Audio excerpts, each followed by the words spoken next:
Now for our story. Peggy Douglas had been waiting in the lobby of the Brown Palace Hotel in Wakefield.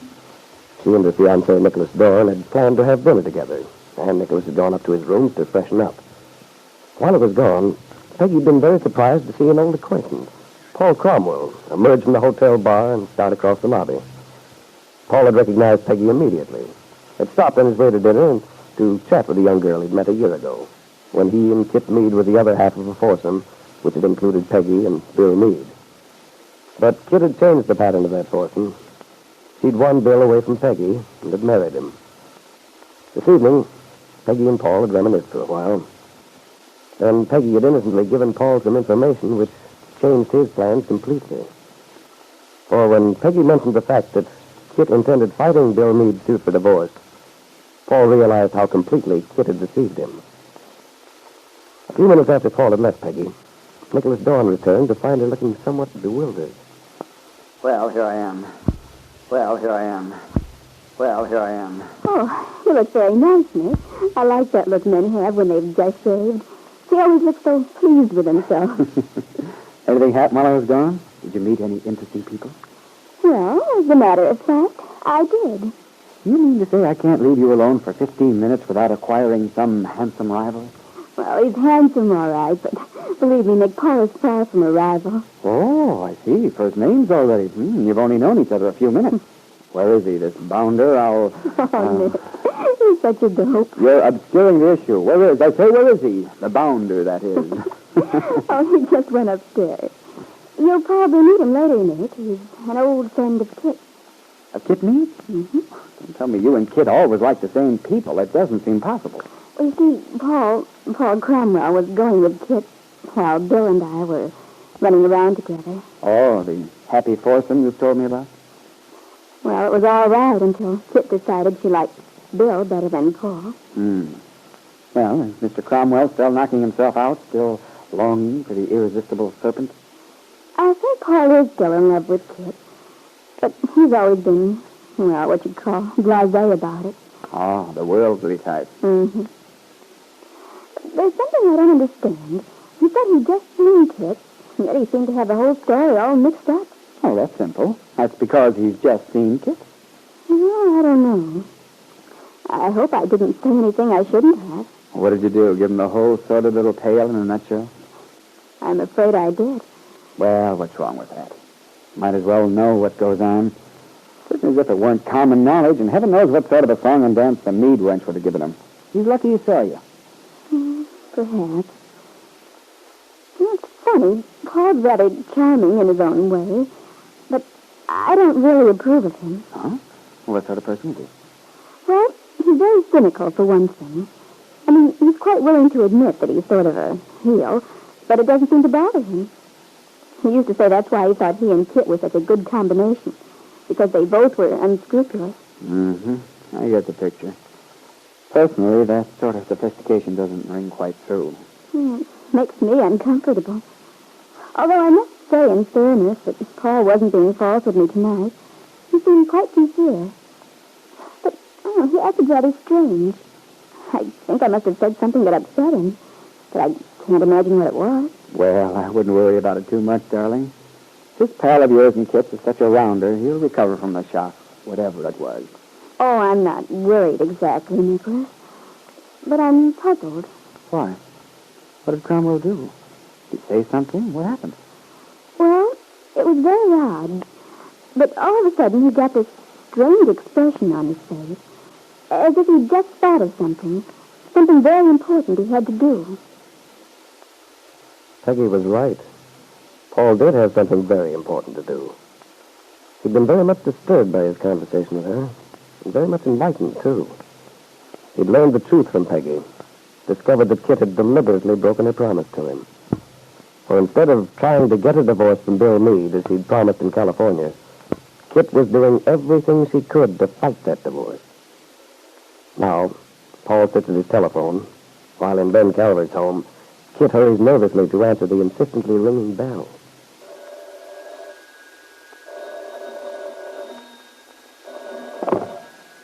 Hello? Hello? Kitt? Yes? Is this... Yes, Kitt, it's Paul. But I thought... Yes, I know you did. But things have changed. What do you mean?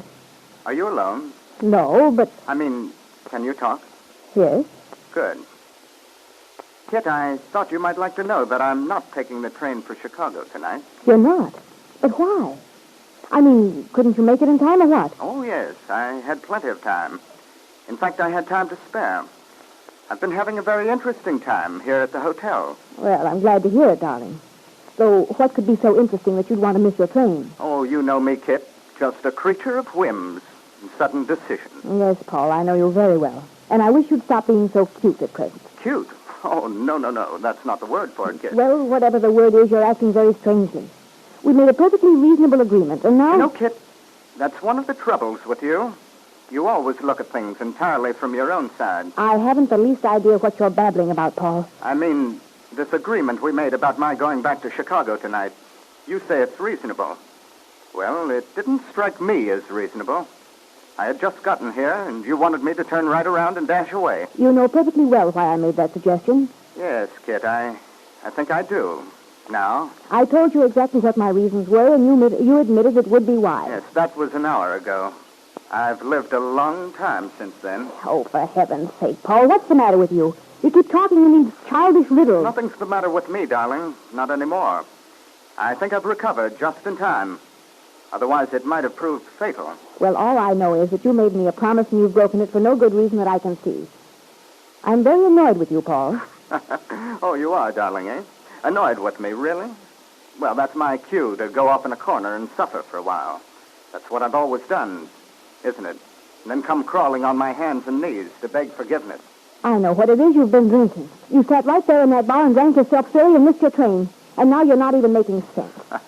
Oh, no, Kitt. I assure you, dear, you're wrong. Look, Paul, if you can't pull yourself together, I wish you'd go to bed and sleep it off. I'll talk to you when you're in better shape. I haven't been drinking. As a matter of fact, I've never been more sober in my life. Then what's the matter with you? You're certainly talking like a lunatic. On the contrary, I'm talking like a man who's been in a thick fog for a long time and has come out of it to find he was teetering on the edge of a precipice. Well, I'm fed up with this nonsense.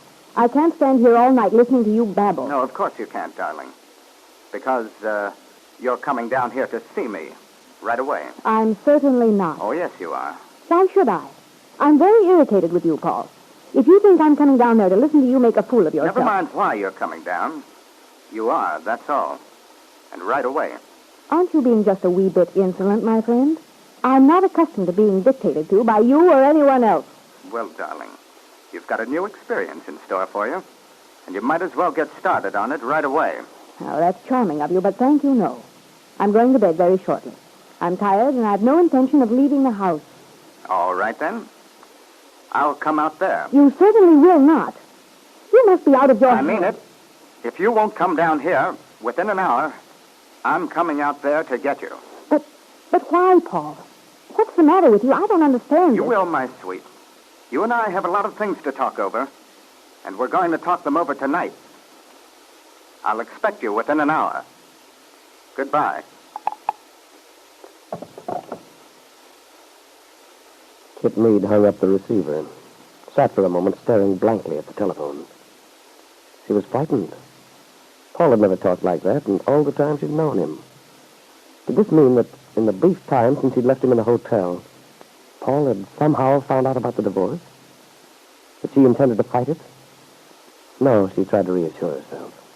It was just that she was jumpy and nervous, imagining things. Paul had probably decided to stay in Wakefield to be nearer. Was bluffing, hoping she wouldn't send him away.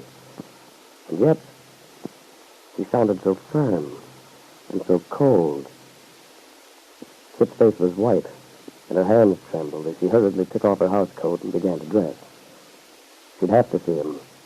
Have to find out why he'd stayed. Now for our story. Kitt Meade stood by the telephone in her father's house. She'd just had an upsetting conversation with Paul Cromwell, the man who'd helped her gain possession of Lisa Fenner's baby son. Previously, she'd promised to divorce Bill Meade, had encouraged Cromwell to think she was going to marry him. It was almost 9:30 at night, and Paul, according to the agreement he'd made with Kitt a few hours before, should have been aboard a train bound for Chicago. Instead, He telephoned from the Brown Palace Hotel in Wakefield to inform Kitt that he decided not to leave, had demanded that she come to see him at once for an important talk. Paul's angry tone had been frightening. Something had happened since this afternoon, something which changed Paul's attitude, and Kitt trembled when she realized what it might have been. Perhaps Paul had discovered the truth, that she'd deceived him. It was a very nervous young woman who, some 20 minutes later, knocked on the door of Paul's suite at the hotel. However, she tried to appear composed, for Kitt was much too wise to reveal her inward fear. Besides, she thought as she heard Paul's footsteps approaching the door, it might be possible to bluff through again. Yes, she'd be as charming as she knew how to be. Hello, darling. Here I am. Yes, Kitt. Come in. Well, Paul, this is quite a palatial setup, especially for Wakefield. It's the bridal suite. All they had. Oh, the bridal suite. Yes, it's a good joke, isn't it? A bridal suite for me is something like a steak dinner for a man with ptomaine poisoning. Oh, goodness. What an unpleasant comparison. And I assure you, I haven't the faintest idea of what you mean. It's an unpleasant situation, Kitt. And I think you do know what I mean. I know you mean to be disagreeable. And perhaps you have a right to. Paul, I'm sorry about this afternoon. Frankly, after thinking it over, I'm awfully glad you decided to stay. It'll be fun. We can amuse ourselves some way. Perhaps take drives in the country. It's beautiful this time of the year. It'll be like old times. Like old times, Kitt? No, I'm afraid not quite. Oh? Are you worrying about Bill? Paul, I shouldn't have frightened you this afternoon with my chatter. It was just that I was rather nervous. Your sudden arrival in town after months of separation. I'm afraid I have behaved like a schoolgirl. I wouldn't say that, Kitt. I think you behaved quite consistently under the circumstances. Darling, I'm glad you understand. It's been so long since we were together. It rather went to my head. Did it really, Kitt? Well, I'm so flattered. Paul, let's forget this afternoon. I think I'll have a drink. Are you interested? No, thank you. Yes, on second thought, I think I would like one. After all, this is sort of a celebration, isn't it? A celebration? Well, that depends.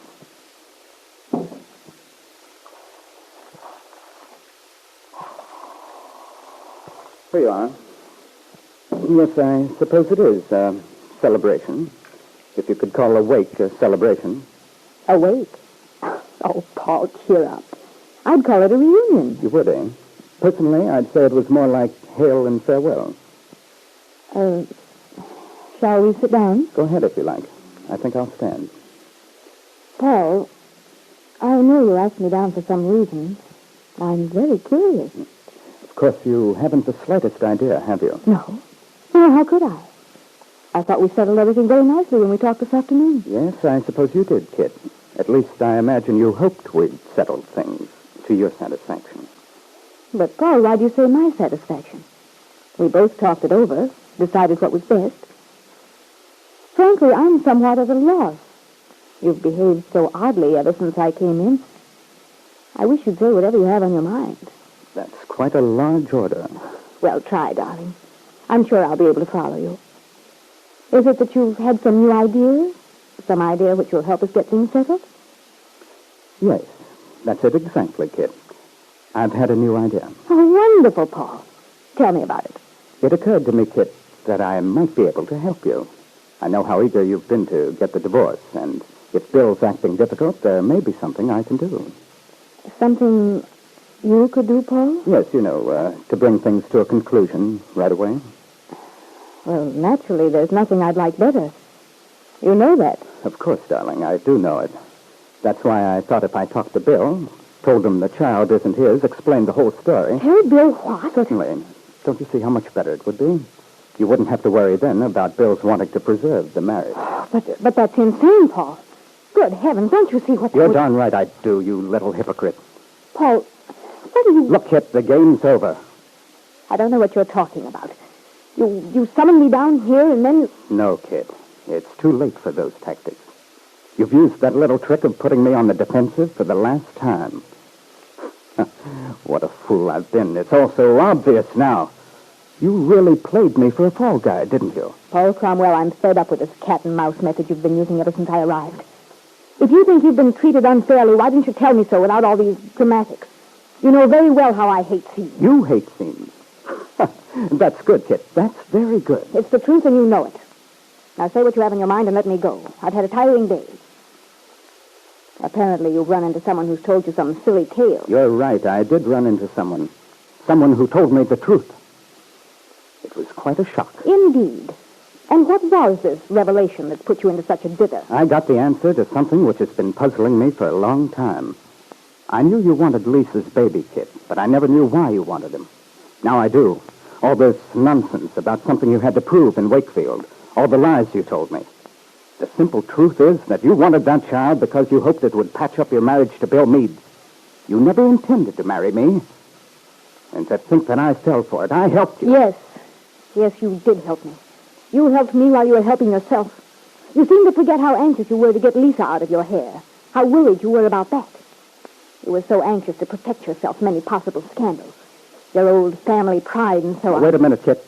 The point is, I kept my bargain with you, and you let me down. And you're basing this belief on some gossip you picked up here in Wakefield. You'd rather believe some malicious story you've heard than take my word. The person who told me the truth wasn't being malicious, just truthful.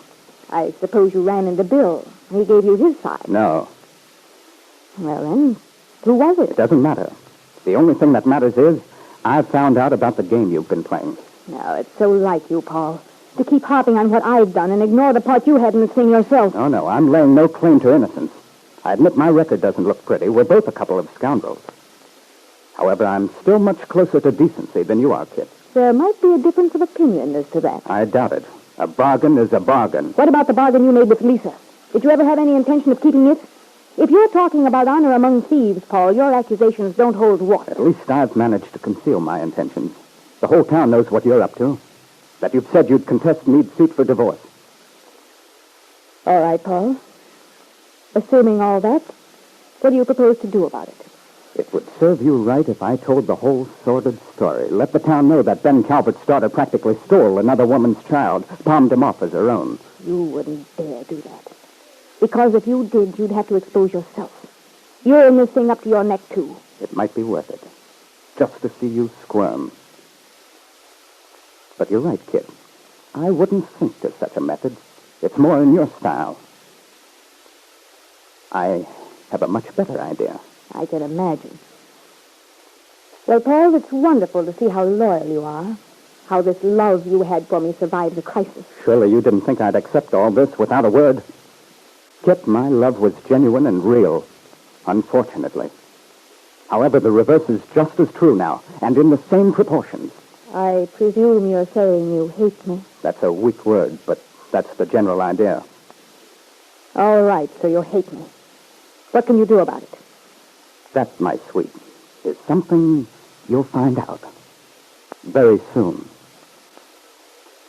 As she drove back to her father's house, Kitt wondered fearfully what Paul was going to do. What could he do, unless he exposed himself? At the moment, the logical answer didn't occur to her. But Paul was wondering what Lisa Fenner's reaction would be if she knew that the child she already regretted handing over to Kitt had become the center of an ugly tug-of-war between man and wife. That the baby she'd given up in order to ensure its having a perfect home was destined to have anything but a normal life, regardless of which person won custody of him. Now for our story. Kitt Meade had spent the day driving restlessly through the countryside around Wakefield, as if by putting miles of highway behind her, she could somehow escape the thoughts with which she was tormented. Last evening, Kitt had received a terrifying shock. She had a call from Paul Cromwell. Previously, she'd tried to talk him into leaving Wakefield and returning to Chicago. Then the very thing Kitt had feared, if Paul stayed in Wakefield, had happened. He discovered that she hadn't kept her part of the bargain they'd made in California, when she promised to get a divorce and marry him if he'd help her gain possession of Lisa Fenner's child. He had demanded that she come to his suite in the Brown Palace Hotel, and had angrily confronted her with this knowledge. At first, Kitt had tried desperately to bluff, but finally she'd realized her defeat, had asked Paul what he intended to do now that he knew the truth. To this question, Paul had replied with a grim statement that She'd find out very soon. Kitt returned at last to her father's house on 11th Street, weary and depressed from wondering fearfully what Paul has in mind. Now, as she lets herself into the house...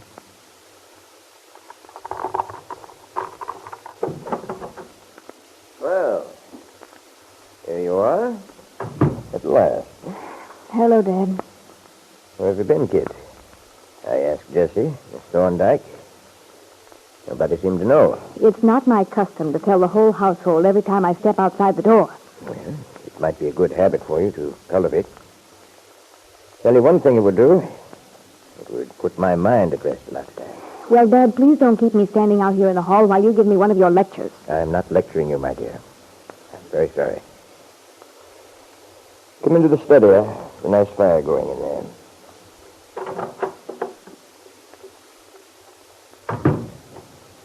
Oh. Sit here, Kitt. You'll be warm in no time.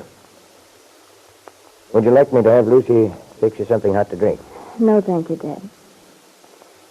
Of course, I appreciate all this solicitude, but I don't quite understand. Why are you treating me as if I'm a lighted lamp? Lighted lamp, eh? We always used to say basket of eggs. No, really.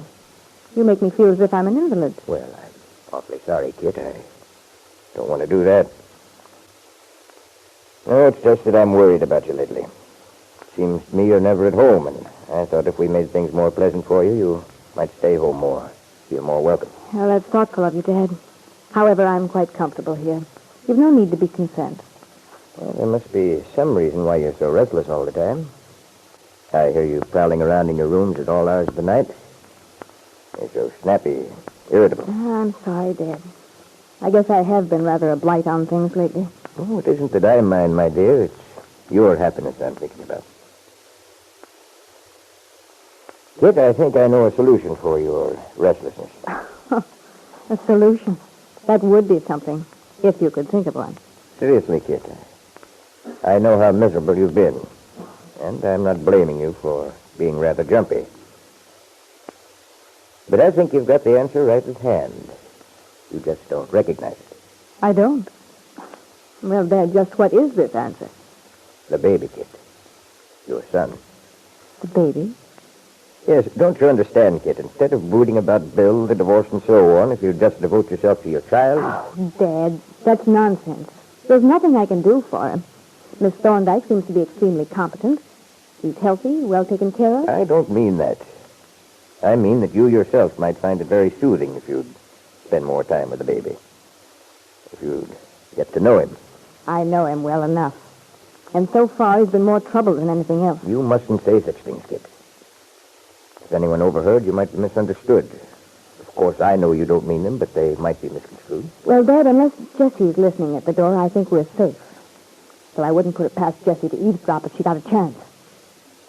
You've allowed yourself to become so bitter, my dear. That's what's wrong with you. You're putting up this pretense of being hard-boiled, when actually I believe you're very fond of the child underneath, even sentimental. You really think so? Yes, of course I do. And you've every right to be proud of him, too. He's a fine child, Kitt. An intelligent, sturdy little boy. I know I'm proud of him. By the way, you've got to make up your mind about naming him soon. It's disgraceful to let it go so long. Now it's no laughing matter. Oh, on the contrary. It's quite amusing, Dad. You're being so feverish to name the baby with everything up in the air as it is. Nonsense. Nothing is up in the air. The child is yours, and nothing Bill Meade does will make the slightest difference. He hasn't a chance. I wonder. In the first place, we can prove that he abandoned the child. Refused to share this home with you and his own son. Why, he hasn't any right even to consider it his child. His child. Kitt's smile was bitter. Her father's statement was only too true. That was what frightened her. Perhaps, after all, in spite of his denial, Paul Cromwell did intend to expose the truth to the whole town. And to Ben, too. Tell him that the baby was actually the son of Lisa Fenner. What was Paul up to? What would he do? At that same moment, Paul Cromwell had just returned to his hotel in Chicago, where his man Max greeted him as he entered his room. Hello, Max. Oh, Mr. Cromwell. Everything under control here, Max? Anything new? Nothing at all. It's been very quiet. But I'm rather surprised to see you so soon. You didn't stay very long. Long enough. Then the situation is cleared up? Max, the situation is crystal clear. I'm glad to hear it. Apparently, Mrs. Meade has taken the proper steps. No, Max. Mrs. Meade has simply taken me. Taken you? Precisely. Taken me, as the elegant expression goes, for a buggy ride. Mr. Cromwell, then my fears were... Justified, yes. In fact, Max, you're in an excellent position to say, I told you so. That satisfaction has never appealed to me, Mr. Cromwell. Good old Max. You're always so right. Well, you tried to warn me, to suggest there might be something a bit off the beam going on. Kitt's vagueness, her insistence on taking Lisa's child. Well, what did you find out, Mr. Cromwell? Did you discover her real reason? The reason, Max, was so obvious that only a fool would not have realized it long since. What was Mrs. Meade's plan? Kitt wanted that child simply as a wedge. She thought through the child she'd be able to restore her marriage to Bill Meade. Restore her marriage? Yes, but it didn't work. But I had understood that... So had I, Max. You knew very well what our agreement was, that Kitt would divorce Meade, that she and I would eventually get together. Well, on the contrary, Kitt's contesting the divorce. It's Bill Meade who wants one. Did you learn this from Mrs. Meade, or... Oh, no. Kitt was very happily twisting me around her little finger, as usual, being as vague as ever. Fortunately, I got the whole story from someone in Wakefield who's in a position to know the real truth. Mr. Cromwell, I'm sorry. I know how painful this must She's be. made a fool of me, Max, a gigantic, blundering fool. That's too bad, but the wound is new, Mr. Cromwell. It will heal. The whole matter can be forgotten in time, and... No, Max, it can't be forgotten. This is one time I'm not going to let the beautiful Mrs. Meade get away with it. But what do you propose to do? I'm going to see that Kitt pays for not playing the game according to the rules. I see. But how, Mr. Cromwell? Well, it's really quite simple. I'm merely going to tell Lisa the truth. Mrs. Fenner? You intend to tell Mrs. Fenner everything? Everything, the entire sordid tale. Oh, but, Mr. Cromwell, excuse me, but are you sure that is wise? Perhaps it isn't, but on the other hand, what have I got to lose? Mrs. Fenner is in such an emotional frame of Well, mind. that's exactly the point. You know how Lisa's been acting. For months now, she's been practically hysterical, talking about how she regrets giving Kitt the child, wanting it back. Yes, that is true. Well, there you are. If Lisa were to learn what's happening in Wakefield, find out that her son is the center of the rumpus between Kitt and Bill Meade, what do you suppose she'd do? I'm inclined to think Mrs. Fenner might make trouble of some sort. Right. And that's just what I want. The more trouble Lisa makes, the better I'll like it. But what about yourself, Mr. Cromwell? Isn't there a possibility that the trouble might also affect you? Well, that's a chance I'm quite willing to take. It would be worth it. I hope you're right. Oh, don't worry about it. Oh, look, Max, is Mrs. Fenner in her room now? I believe so. Then phone her, will you, Max? Tell her I'd like to see her. Right away. So this is your plan, Paul. That is what you meant by the threat you made to Kitt Meade in Wakefield. To tell Lisa Fenner. Lisa, whom you know very well, regrets having relinquished her child to Kitt. Tell her that the child is not in good hands. Is in a home far from the normal one she wanted for it.